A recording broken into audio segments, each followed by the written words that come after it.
নমস্কার বন্ধুরা, কেমন আছেন সবাই? চলে এলাম আজকে আবারও একটা নতুন রেসিপি নিয়ে। তো আজকে অল্প একটু চাল ভিজিয়ে রেখেছি। এই চাল দিয়ে একটা কত সুন্দর স্ন্যাক্স বানানো যায় চায়ের সাথে, খুব ভালো লাগবে খেতে, বা চায়ের আড্ডা জমে যেতে পারে বলতে পারে। তাই এই চালটাকে প্রথমে আমি পেস্ট করে নেব। একটা মিক্সিং বোলের মধ্যে চালটাকে আমি দিয়ে দেবো।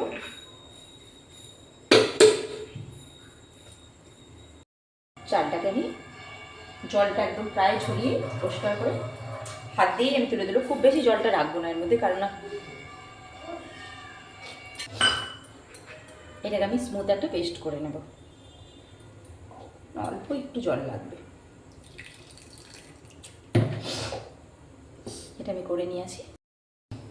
তো বন্ধুরা দেখো, চালটা এভাবে খুব একদম স্মুথ পেস্ট করতে হবে এমনটা নয়, তারই মধ্যে একটু দেখে করতে হবে। তো এটাকে আমি একটা জায়গায় এখানে ঢেলে নিচ্ছি।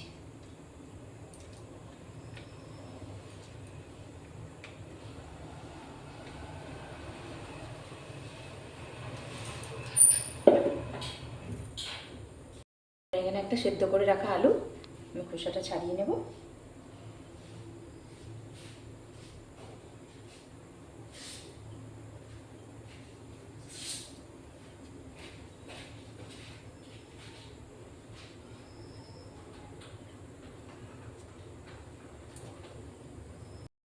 আলুটাকে আমি এই চাল বাটার সাথে গ্রেট করে নিচ্ছি।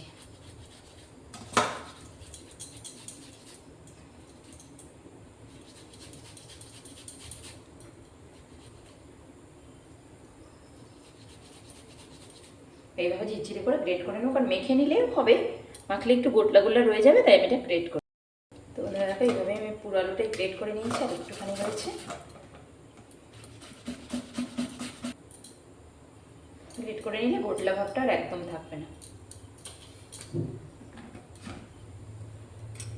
এর মধ্যে আমি কিছু ভাজা মশলা দিয়ে দেবো। জিরে, শুকনো লঙ্কার পাউডার, এখানে দেবো আমি ধনে পাউডার, এখানে দেবো আমি ধনে পাতা কুচি, আর দেবো স্বাদ মতো লবণ।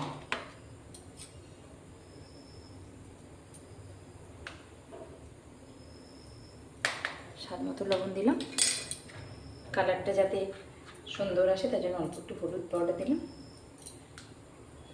এটাকে সব দিয়ে আমি সুন্দর করে এবার মেখে নেব।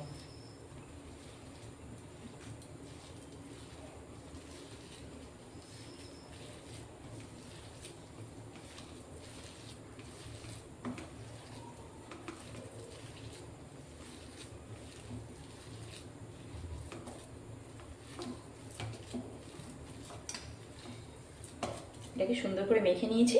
এবার আমি একটা প্যান বসিয়ে তেলটা গরম করতে।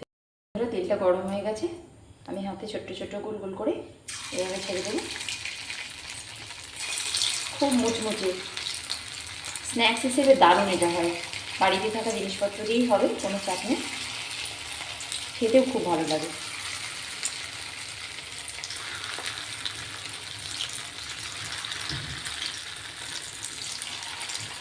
সবথেকে বড়ো যারা নিরামিষ খান তাদের জন্য তো খুব ভালো। পেঁয়াজ রসুনেতে কিচ্ছু আমি ব্যবহার করিনি, অথচ স্বাদটা খুব ভালো হয়।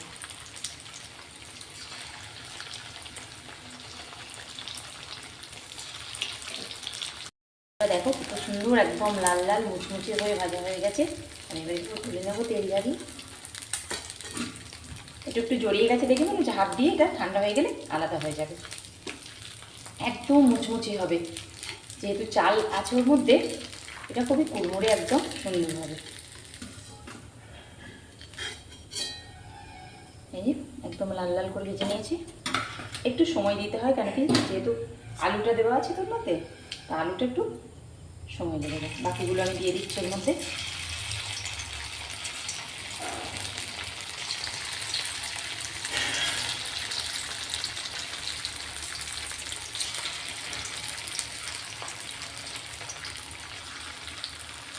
এইভাবে বিকেলবেলার চায় একবার অবশ্যই বানিয়ে দেখুন, কমেন্ট করে জানাবেন কেমন হয়েছে। সুন্দর হবে এটা।